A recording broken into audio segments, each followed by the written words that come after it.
बघा दिसतंय का व्हाईट स्क्रीन? Yes sir. दिसतोय. आता बघा आता बघा मी आत्तापर्यंत आपण काय डिस्कस केलं. मी तुम्हाला अकाउंटिंग गॅप्स सांगितल्या. गॅप मी गॅप या साईडला लिहितो. GAAP याच्याबद्दल बोललो आपण. GAAP म्हणजे जनरली ॲक्सेप्टेड अकाउंटिंग प्रिन्सिपल, याच्याबद्दल आपण बोललो. ही जवळपास 14 प्रिन्सिपल्स आहेत. खरं तर 15 प्रिन्सिपल्स आहेत टोटल इन ऑल. या प्रिन्सिपल्सना, अकाउंटिंग प्रिन्सिपल्सना गॅप असं म्हणतात, जनरली ॲक्सेप्टेड अकाउंटिंग प्रिन्सिपल्स. मग ह्या ज्या गॅप्स आहेत ना, ह्या गॅप्स ह्या जनरल गाईडलाईन्स आहेत. मग हे काय होतं माहिती आहे का? हे एक तर पहिली गोष्ट, ज्या आता सपोज कोणाला काही माहीत नसतात, ह्या पहिले ऑलरेडी ह्या सगळ्या अकाउंटंट्सना जर का अकाउंटंट कुठे अडकायला लागला तर त्यांनी हा गॅप्स रेफर करायचे आहेत किंवा हे गॅप रेफर करायचे. 15 आहेत. तुम्हाला मोस्टली हे गाईडलाईन्स प्रोव्हाइड करतील. बरं, आता हे सगळं झालं. आता याच्याशी रिलेटेड, ह्या गॅप्सच्या रिलेटेड आपल्याला मेन पार्ट काय बघा. हे सगळं आता ह्या कुठल्या गॅप कशा अप्लाय करायच्या आहेत, त्याचं इंटरप्रिटेशन कसं करायचं आहे, हे सगळं कोण ठरवणार? ICAI काय? Institute of chartered accountants of India, यांच्याकडे ही अथॉरिटी आहे. एकतर हे जे गॅप्स आहेत ना, या इंडियामध्ये कशा अप्लाय करायच्या आहेत किंवा अकाउंटिंग कसं मेंटेन करायचं आहे, अकाउंटिंगच्या रिलेटेड अकाउंटिंगचं स्टँडर्ड काय असायला हवं, अकाउंटिंगचं स्टँडर्ड हे काय लेवलवर असायला हवं, हे सगळं ICAI ठरवतं इंडियामध्ये. ICAI ठरवतं. मग आता बघा काय झालंय, व्हॉट हॅज हॅपन. असं झालंय की हे जे काही गॅप्स आहेत ना, या गॅप्सना CA लोकांनी अकाउंटिंग स्टँडर्ड्स म्हणून कन्व्हर्ट केलंय. Accounting standards. पण मग ही जी अकाउंटिंग स्टँडर्ड्स आहेत, ही तशी 41 अकाउंटिंग स्टँडर्ड्स आत्ता प्रेझेंट आहेत. पण त्यातली सगळीच्या सगळी प्रत्येक ऑर्गनायझेशनला अप्लाय होतील असं नाही. जशी ऑर्गनायझेशनचं नेचर आहे तसं ते अप्लाय होत जाणार. टोटल 41 अकाउंटिंग स्टँडर्ड्स आहेत. सगळ्यांना अप्लाय होत नाही असं नाही. पण मग आता हे what is these are compulsory. बरं का, हे मात्र कंपल्सरी आहेत. GAAPs are not compulsory. पण अकाउंटिंग स्टँडर्ड्स म्हणजे तुम्हाला काय माहिती आहे का, त्यांनी स्टँडर्ड म्हणजे जवळपास एक रूल टाईप, तुम्ही you can take it as a rule, की जर का अकाउंटिंग स्टँडर्ड काही सांगत असेल तर तुम्हाला प्रत्येक ऑर्गनायझेशनला, मी कंपनी म्हणत नाही आहे, इंडियामधल्या प्रत्येक ऑर्गनायझेशनला ही अकाउंटिंग स्टँडर्ड्स अप्लाय करणं गरजेचंच आहे. म्हणजे अकाउंटिंग करताना प्रत्येक अकाउंटंटनी ही अकाउंटिंग स्टँडर्ड्स रेफर करायची, सो दॅट त्या अकाउंटिंग स्टँडर्ड्समध्ये जी काही इन्फॉर्मेशन दिली आहे, जसं काय सांगितलं आहे, जसं काय करायला सांगितलं आहे, काय फॉर्मॅट दिला असेल तर कधी फॉर्मॅट्स पण दिलेत, त्याप्रमाणे तुम्ही अकाउंटिंगचे रिपोर्ट्स बनवा किंवा अकाउंटिंग करा. That is what is accounting standards. हे सगळे अकाउंटिंग स्टँडर्ड्सची कन्सेप्ट ही आहे. आता अकाउंटिंग स्टँडर्ड हे काय तयार करते? एक तर बेसिक एक बेस तयार करतं, बेस. आणि हे खरं ना, ही सुद्धा गाईड म्हणूनच यूज करता येईल तुम्हाला. गायडिंग फोर्स किंवा गाईडलाईन्सच आहेत ह्या. म्हणजे एखादे आता काय करायचं आहे अकाउंटंट्सनी काय फायनान्शियल आपण डिस्क्लोजर हे कन्सेप्ट बघितलं. मग डिस्क्लोज काय करायचं हे अकाउंटिंग स्टँडर्डमध्ये मेन्शन्ड आहे. मग कुणी काय बनवायचं, म्हणजे पहिलं काय बनवायचं, दुसरं काय बनवायचं, काय डिस्क्लोज करायचं आहे, हे सगळं ह्या अकाउंटिंग स्टँडर्डमध्ये मेन्शन करून ठेवलं आहे. बरं, फायनान्शियल स्टेटमेंट्स बनवायची म्हणजे कुठली स्टेटमेंट्स बनवायचे आहेत, विच ऑफ द स्टेटमेंट्स आपण डिस्कस केलं आहे. हे कोणी ठरवलं कुठली स्टेटमेंट बनवायची? हे ह्या इंडियन म्हणजे अकाउंटिंग स्टँडर्ड्सनी ठरवलं आहे. कुठली स्टेटमेंट बनवायची. P&L आपण काय बनवणार आहोत? P&L बनवणार आहोत. नंतर P&L म्हणजे प्रॉफिट लॉस. नंतर काय बनवणार? Balance sheet. अजून एक सांगा मला, अजून एक कुठलं तरी स्टेटमेंट बनवतो आपण म्हणजे तुम्ही नाही बनवणार आहात, पण पुढे जाऊन बनवणार आहात किंवा एक ऑर्गनायझेशन बनवते. अजून एक स्टेटमेंट आहे की जे फायनान्शियल स्टेटमेंटमध्ये काउंट होतं, ते कुठलं? हां, कॅश फ्लो स्टेटमेंट. ह्या 3 हे कोणी ठरवलं? हे ठरवलं कोणी? ते हे या अकाउंटिंग स्टँडर्ड्सनी ठरवलं आहे की कुठली कुठली फायनान्शियल स्टेटमेंट्स बनवायची. बरं, कुठल्या एका पर्टिक्युलरचं आता डिस्क्लोजर्समध्ये काय काय द्यायचं हे सुद्धा अकाउंटिंग स्टँडर्ड्स सांगतं.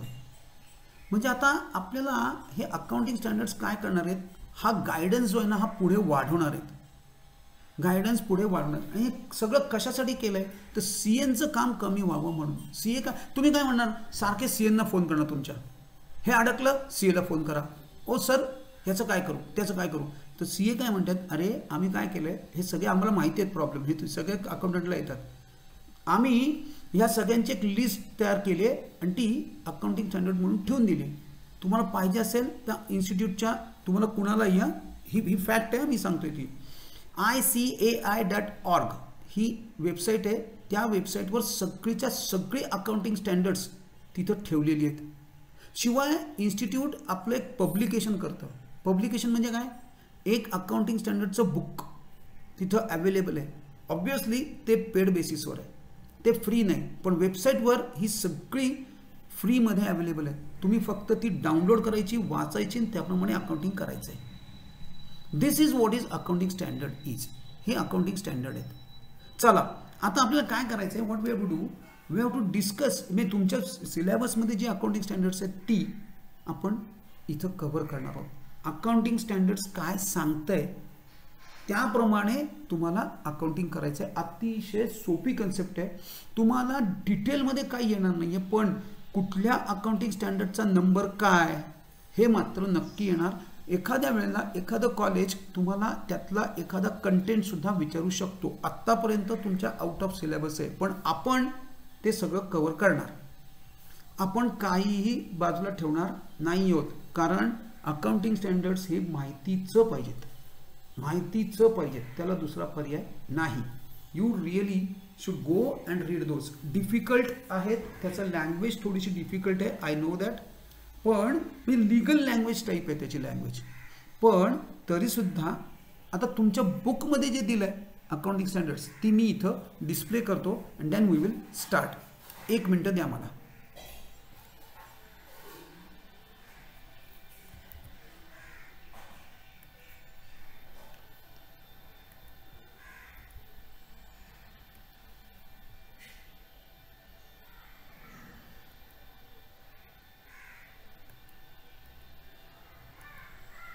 चेक करा तुमच्या इथं अकाउंटिंग स्टँडर्ड दिसत आहेत ना, सगळ्यांना दिसत आहेत का? येस.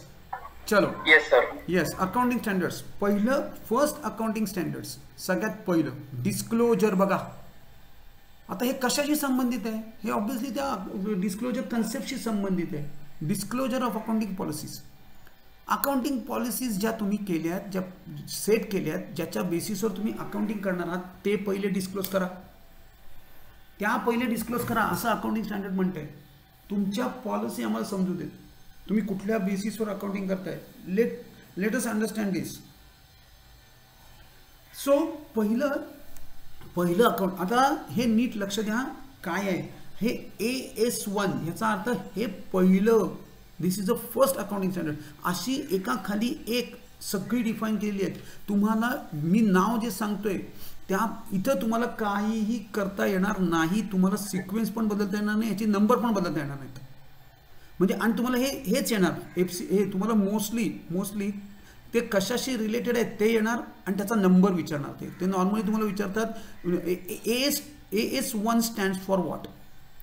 AS1 म्हणजे accounting standard 1 stands for disclosure of accounting policies. Disclosure of accounting policy. जसं मी आत्ता म्हटलं की डिस्क्लोजर ऑफ अकाउंटिंग पॉलिसी कशाबद्दल बोलणार. Obviously what it is disclosing. हे डिस्क्लोजिंग काय करत आहे तर it is obviously disclosing accounting policies. So this is what is accounting policy means what. Yes, एकदा रीड करूया म्हणजे लगेच समजून येईल. अगदी सिंपल कन्सेप्ट आहे, काहीही कठीण नाही, खूप मोठ्या प्रमाणात याच्यात काही डिफिकल्टी नाही आहे. युगंधरा रीड कर. According to this standard, the accounting policies followed in the preparation and presentation of financial statements should form a part of the financial statements and normally be disclosed in one place. हे नुसतं ते काय म्हणतात माहिती आहे का, what R saying की not only हे डिस्क्लोज करायचं आहे, शिवाय काय करायचं आहे, व्हॉट एल्स, हे तुम्हाला हे तुमच्या ज्या अकाउंटिंग पॉलिसीज आहेत ना, ह्या तुम्हाला तुमच्या फायनान्शियल स्टेटमेंटचा पार्ट असायला हवा. पण आत्ताच आपण डिस्कस केलं फायनान्शियल स्टेटमेंट्स कुठले आहेत, प्रॉफिट लॉस, बॅलन्स शीट आणि कॅश फ्लो. मग ह्या याच्यामध्ये जागाच नाही याला. मग हे डिस्क्लोज करायचं तर करायचं कुठं, ते पण त्यांनी दिलंय काय, separately. It should form part of a financial statements and normally disclose in one place. आणि हे सेपरेटली द्यायचं. म्हणजेच काय, तुम्ही जे काही फायनान्शियल स्टेटमेंट बनवाल त्याच्यात सगळ्यात शेवटी नोट्स टू अकाउंट्समध्ये तुम्ही अकाउंटिंग पॉलिसीज तुमच्या डिस्क्लोज करायच्या आहेत. कुठे डिस्क्लोज करणार, नोट्स टू अकाउंट्समध्ये. Yes. Accounting standard 2 valuation of inventories. Inventories म्हणजे क्लोजिंग स्टॉक. आपण स्टॉक ही कन्सेप्ट केलेली आहे. What is stock? स्टॉक म्हणजे काय, जो उरलेला माल आहे तो. मग त्याचं व्हॅल्युएशन कसं करायचं हे अकाउंटिंग स्टँडर्ड सांगतं. हे अकाउंटिंग स्टँडर्ड काय सांगतंय की व्हॅल्युएशन ऑफ इन्व्हेंटरीज म्हणजे क्लोजिंग स्टॉक. क्लोजिंग स्टॉकचं व्हॅल्युएशन कसं करणार ते हे अकाउंटिंग स्टँडर्ड तुम्हाला मेन्शन करणार आहे, सांगणार आहे. बघा आता पहिले एकदा रीड करूया. अथर्व रीड कर, लगेच आपण सांग. हे ऑलरेडी हे पण मला याच्याबद्दल एक लगेचच मी तुम्हाला याच्याबद्दल एक कन्सेप्ट आहे आणि ती मी विचारणार आहे. अथर्व रीड कर. According to these standards, inventory in general should be valued at lower of historical cost and net realizable cost. कशाबद्दल बोलताय ते? हे इथं कुठलं अकाउंटिंग स्टँडर्ड हिट होतं, सॉरी इथं कुठलं कन्सेप्ट कव्हर केलं? Cost concept. काय युगंधर पार्थ?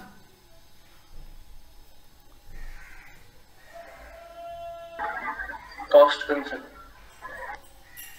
ते इथं कॉस्ट दिसते पण ती हिस्टॉरिकल कॉस्ट आहे म्हणून तो जातोय. हां Shravani, you can WhatsApp me. तू व्हॉट्सअप करू शकतेस. अरे इथं कुठली कन्सेप्ट आहे, कॉन्झर्वेटिझम. नीट वाचा ते अरे हे येणार बाबा ना तुम्हाला.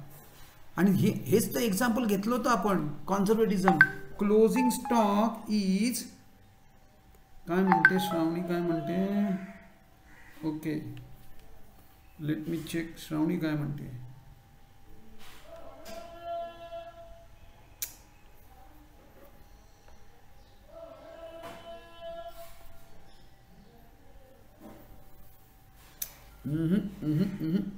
अरे हे कॉन्झर्वेटिझम आहे, कॉन्झर्वेटिझम. हे बघा काय म्हणते, व्हॅल्युएशन कसं करायचं आहे, इन्व्हेंटरीजचं व्हॅल्युएशन कसं करायचं आहे.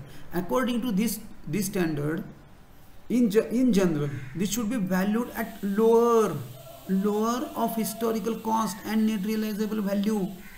जी तुम्हाला ती हे हिस्टॉरिकल कॉस्ट म्हणजे ज्या रेटला तुम्ही घेतलाय तो स्टॉक किंवा त्याची मार्केट नेट रिअलायझेबल कॉस्ट म्हणजे आत्ता विकले तर येणारे पैसे म्हणजे नेट रिअलायझेबल कॉस्ट. म्हणून म्हटलं ना याचं वर्डिंग फक्त जरा डिफिकल्ट आहे, बाकी अदरवाईज कन्सेप्ट तीच आहे.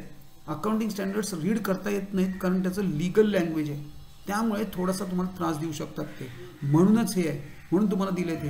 म्हणजे व्हॅल्युएशन ऑफ इन्व्हेंटरीजमध्ये according to this standard inventories in general should be valued at lower of historical cost and net realisable value. हेच तर कॉन्झर्वेटिझम आहे ना. This is conservatism concept. त्याच्यात आपण डिस्कस केलं होतं क्लोजिंग स्टॉक तुम्ही मार्केट प्राईस और cost price whichever is lower, हेच तर ते म्हणतायत. म्हणजे थोडक्यात जी कन्सेप्ट आहेत ना त्यालाच इथं त्यांनी स्टँडर्ड्समध्ये कन्वर्ट केलं आहे असं मला सांगायचं आहे. सो AS2 काय सांगतं, व्हॅल्युएशन ऑफ इन्व्हेंटरी कशी करायची हे सांगतं. तुम्हाला अगदी शॉर्टमध्ये दिलं आहे, पण हे इन डिटेलमध्ये भरपूर मोठ्या प्रमाणात खूप किचकट आहे कारण ही कन्सेप्टच खूप किचकट आहे. प्रॅक्टिसमध्ये तुम्ही जेव्हा जाल तेव्हा तुम्हाला रिअलाइज होईल की इन्व्हेंटरीजचं व्हॅल्युएशन एवढं सोपं नाही. There are few methods which has been discussed in this particular standard. या स्टँडर्डमध्ये काही मेथड्स डिस्कस करण्यात आल्यात, तिथं ठेवल्यात त्या. या काही मेथड्स आहेत. There are total 7 methods which institute have recognized. There are 7 methods through which you can value your inventory, and either of these methods you can apply, you can employ, you can use as a company, as an organization. तुम्ही ह्या 7 पैकी कुठलीही एखादी concept एखादी method तुमच्या inventory व्हॅल्युएशनसाठी वापरू शकता. पण mostly in general if you don't want to use that particular method, you can use this concept. This is the best way of doing it, and most 99% of the organizations do this way.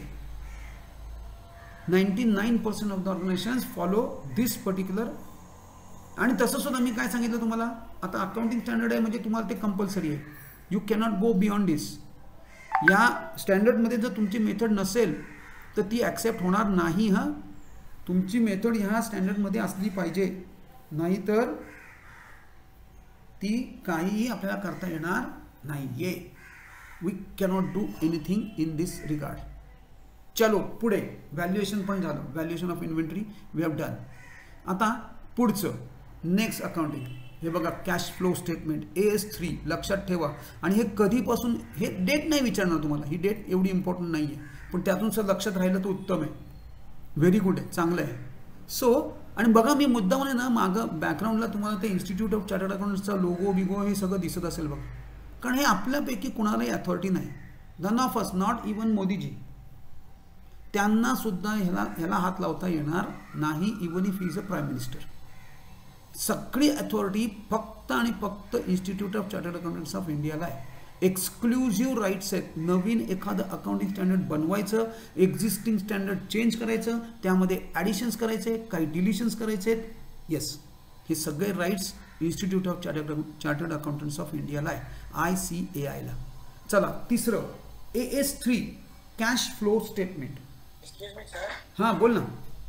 तर पण जर तुम्ही असं म्हणणार की मोदीजींना सुद्धा allowed नाहीये, तरी मग जर कुठलं बिल पास केलं आणि जर ते नाही आपल्या होत नाही, लॉ होऊच शकत नाही ह्याच्या रिलेटेड. बिल म्हणजे काय तुझं म्हणणं की लॉ, लेजिस्लेशन आहे की नाही करता येणार नाही. सगळं एवढा एक्सक्लुझिव्ह अथॉरिटी यांना दिली, ॲब्सोल्युटली नाही. तुम्ही पार्लमेंट सुद्धा काही करू शकणार नाही ह्याच्यामध्ये. फक्त पार्लमेंट काय करू शकते, इन्स्टिट्यूटला सजेस्ट करू शकते की हे असे चेंजेस आम्हाला हवेत, please consider this as a change and guide us what should be done. कारण हे जे चार्टर्ड अकाउंटंट्स आहेत ना, they are suppose to be an experts.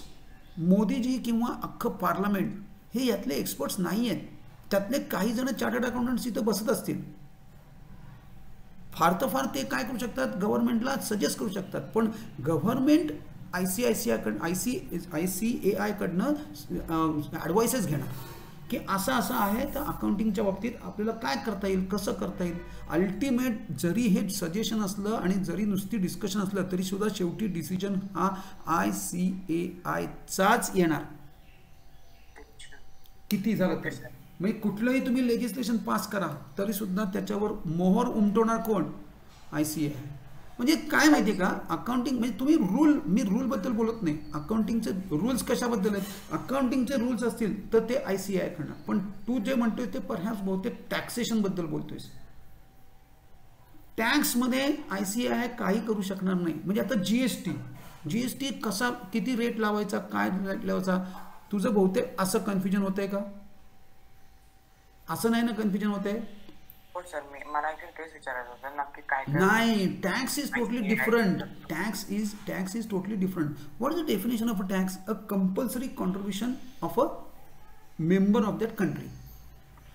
एक कंपल्सरी कॉन्ट्रीब्युशन आहे, ते कॉन्ट्रीब्युशन आहे, त्याचा संबंध इथं नाही बरं का. हां, ICAI कडनं गव्हर्नमेंट नेहमी सजेशन्स घेतं की एखादा टॅक्समध्ये कुठे प्रॉब्लेम आहे का, त्याचं इम्प्लिमेंटेशन कसं करावं, कुठलं. आता GST जेव्हा इम्प्लिमेंट झाला तेव्हा पहिले त्यांनी हे इन्स्टिट्यूटला डेफिनेटली इन्स्टिट्यूटचे मेंबर्स होती, एक कमिटी नेमली होती. GSTवर त्यांनी सजेशन्स दिलेली आहेत गव्हर्नमेंटला आणि ती गव्हर्नमेंटने ॲक्सेप्ट करून मग GST आला आहे. खूप मोठं मंथन असतं हे. आणि मी ह्याच्या आधी पण सांगितलं तुम्हाला, मला वाटतं इकॉनॉमिक्समध्ये मी तुम्हाला सांगितलं का नाही मला आठवत नाही आहे, की देश कोण चालवतं, मोदीजी नाही, इकॉनॉमिस्ट. आपल्याला वाटतं सरकार चालवतं, हां, सरकार चालवतं नाही, सरकार फक्त गाईड करत असतं, ॲडमिनिस्ट्रेशन बघत असतं. खरं सरकार खरा जो चालवतो ते इकॉनॉमिस्ट चालवत असतात कुठलीही कंट्री. आणि म्हणून इकॉनॉमिक्सचं एवढं महत्त्व आहे. तुम्ही अख्खं मी तुम्हाला सांगितलं इकॉनॉमिक्समध्ये करिअर होऊ शकतं, इकॉनॉमिक्समध्ये मोठं करिअर होऊ शकतं आणि very high profile career economics घडवून देऊ शकतं तुमचं. सो कमिंग बॅक, सो ह्या कॅश फ्लो स्टेटमेंट बघा, म्हणजे आता तुला आयडिया आली टॅक्सेशनचा आणि इन्स्टिट्यूटचा तसा काही संबंध नाही. रेट बदलायचा आहे, रेट बदलायचं तर ते इन्स्टिट्यूटला विचारणारच नाहीत, कारण ते त्यांचा संबंध आहे, इकॉनॉमीशी संबंध आहे. That is economy. म्हणजे खरं तर तो सुद्धा कोण डिसिजन घेतो, जीएसटीचा रेट किती ठेवायचा, काय ठेवायचा हे कोण ठरवतं, इकॉनॉमिस्ट ठरवतात. मोदीजी फक्त ते सांगतात आपल्याला, किंवा खरं तर मोदीजी पण सांगणार नाहीत, हे आपल्याला सीतारामन फायनान्स मिनिस्टर सांगणार. निर्मला सीतारामन ज्या फायनान्स मिनिस्टर आहेत त्या आपल्याला सांगणार की जीएसटीचा रेट असा आहे, आता असं आहे, आता हे चेंजेस असे होणार आहेत. हे बजेट जे आपलं असतं हे इकॉनॉमिस्ट बनवतात. सीतारामन फक्त त्या प्रेझेंट करतात पार्लमेंट पुढे, त्याचा बॅकबोन हे सगळे इकॉनॉमिस्ट असतात. म्हणजे आपल्याला खरं सांगायचं तर हे फार वेगळंच गणित आहे. आपण समजत वेगळंच असतो, फार वेगळं समजत असतो आपण. No doubt they can influence. म्हणजे मी असं म्हणत नाही की यांच्यात त्यांचा काही रोलच नाही आहे आणि हे काही होणारच नाही आहे. डेफिनेटली आहे ह्याच्यामध्ये, ऑब्वियसली आहे. पण येस ह्याच्यामध्ये मेन हा आपण मिसअंडरस्टँडिंग मोठ्या प्रमाणात करून घेत असतो. पण येस, नाही म्हटलं तरी बॅकडोर एंट्री त्यांना असते, इन्फ्लुएन्स असतो त्यांचं. हे काय म्हणतात त्याला, इन्फ्लुएन्सपेक्षाही ना त्यांचं प्रेशर जास्त असतं. नाही हे व्हायलाच पाहिजे, ते बाकी सगळं मी त्या याच्यात डिस्कस म्हणजे नको जायला, अनड्यू डिस्कशन्स आहेत. चलो, accounting standards 3 cash flow statement. आता हे काय सांगते माहिती आहे का, ह्याच्यामध्ये ह्या स्टेटमेंटमध्ये तर अख्खा फॉर्मॅट पण दिला आहे, इव्हन एंटायर फॉर्मॅट दिला आहे की कॅश फ्लो कसा बनवायचा, त्याचा फॉर्मॅट काय आहे. This all entire thing is been given in this statement. नुसतंच कॅश फ्लो स्टेटमेंट कसं बनवायचं नाही, तर अख्खं त्याचा फॉर्मॅट सुद्धा. आणि जर का कुणाला अडचण आली तर इन्स्टिट्यूट त्यांना हेल्प करतं, जर अडचण आली बनवायला तर. पण मोस्टली फॉर्मॅट दिला आहे, कसं बनवायचं ही गाईडलाईन्स दिले आहेत. येस, पार्थ रीड कर एकदा. पार्थ आहे का? Yes sir. बोल. ASC cash flow statement. According to this standard, a cash flow statement is prepared and presented for the period for which the profit and loss account is prepared. त्या पिरियडचं बनवायचं आहे, right? त्या पिरियडचं बनवायचं आहे. Cash flow statement एक तर prepare करावं लागेल आणि कुठल्या पिरियडचं बनवावं लागेल, ज्या पिरियडचं तुम्ही प्रॉफिट अँड लॉस बनवला त्या. बॅलन्स शीट नाही. नीट वर्ड्स लक्षात ठेवा. प्रॉफिट अँड लॉस पिरियडचाच कॅश फ्लो बनवतात. Balance sheet up to date असते, profit and loss for the year असतं. हे मी हळूहळू पुढे गेल्यानंतर तुम्हाला बरोबर त्या पॉईंट्स सांगणार आहे की प्रॉफिट लॉस काय असतं आणि हे काय असतं. चलो, आज आपण इथंच थांबूया. We will stop over here.